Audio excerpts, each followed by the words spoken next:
Today, I want to talk to you about faith. And that's because I'm tired of seeing faith represented as something that is contrary to science. In other words, faith versus science. And I want to explain why faith isn't just a religious thing. It's something everyone has and everyone uses every day of their life. So I'm going to tackle some false ideas about faith and explain why science and faith are perfectly compatible. When we talk about science, we really should refer to it as the scientific method. A simplified overview of this process is that a person takes what they know and forms a hypothesis about something they don't know. They then test the hypothesis using experiments. Various people analyze the data to see if new information confirms or refutes the hypothesis, and by repeating this process over time, a consensus starts to form, either confirming that the hypothesis is true or rejecting the hypothesis. What I want to point out is that this entire process requires faith. And to illustrate this, let's look at the process Thomas Edison used to create the first electric light bulb. When Thomas Edison decided to create the light bulb, no one had done it before, but he had faith that he could do it.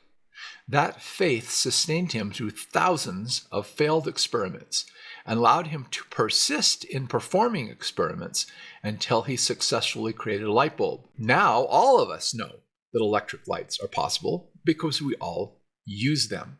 So we no longer need to have faith in the idea of an electric light bulb. But Thomas Edison needed faith because the knowledge of how to create light bulb was not available to him. It was simply an idea in his mind. This is a great example of faith. Faith is the ability to take the data we observe and see whether it points to a particular possible conclusion or idea. Then, without having certain knowledge that the idea or possibility is true, we can take action on it to find out if it's true. When you look at it this way, all scientific progress is the result of faith. At one time, there was no such thing as a radio, a TV, airplanes, computers, cell phones, the internet, air conditioning, refrigeration, rockets, and any other piece of modern technology that you can think about. In fact, if you could go back in time 200 years and try to tell people at that time about all the technologies we enjoy today, they'd probably think you were insane for even believing such things were possible. So, someone had to have faith in every one of these ideas, sufficient to carry them through many years of research and experimentation in order to gain the knowledge that was sufficient to make that thing possible. And they had to have enough faith to allow them to do this in spite of other people disbelieving their ideas, possibly being criticized, ridiculed, or even persecuted for pursuing the idea. Now, when you understand faith from this perspective, you'll see that faith really isn't the opposite of science. It's an integral part of science. And I would also like to use this illustration of faith to explain more clearly what faith really is. First, faith involves an element of trust. Most of what we think we know, we only know because we were given information from a source we trusted. We had faith in the sources that we received our information from.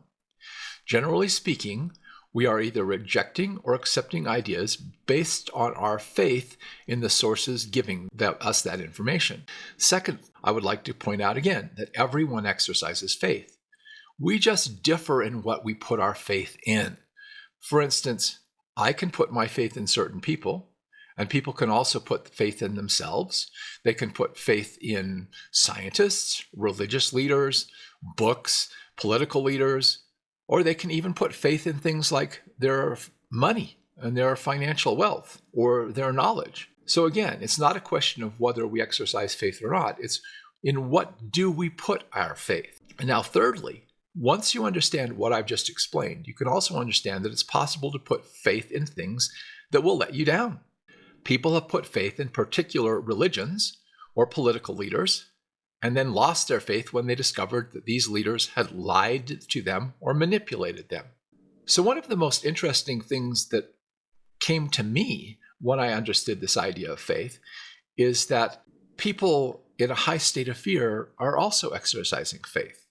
Sometimes people say faith and fear are the opposite things, but I think they just have faith in bad things. They have faith that bad things are going to happen. But this brings me to the fourth point. Faith is a motivating force to action. Whatever you put your faith in, you will make choices based on where you have put your faith. Thus, faith is a motivating force to do things. You will not take action on any idea that you do not have faith in. That's why it has been said, faith without works is dead. Because if you aren't willing to do something about it, you probably don't really have faith in it. You may have an opinion, an idea in your brain, but unless you're willing to act on it, you don't have real faith in it. And that brings me to the final point of our discussion. Faith is not blind belief. Faith is a pathway to knowledge. I can act on an idea, and by the results I obtain from my actions, determine whether that idea was true or not. People who have the faith to try things will be rewarded with knowledge. You'll either learn that what you put faith in was not true, or you'll learn that it is true. Thomas Edison learned thousands of ways to not create a light bulb before he learned how to create a light bulb. I have one more thing to say on this subject. What I hope people now understand that is not about whether or not we exercise faith, but what we should exercise faith in. And that's the subject of another video. And until then, God bless you to put your faith in things that will bring you lasting health, happiness, and success.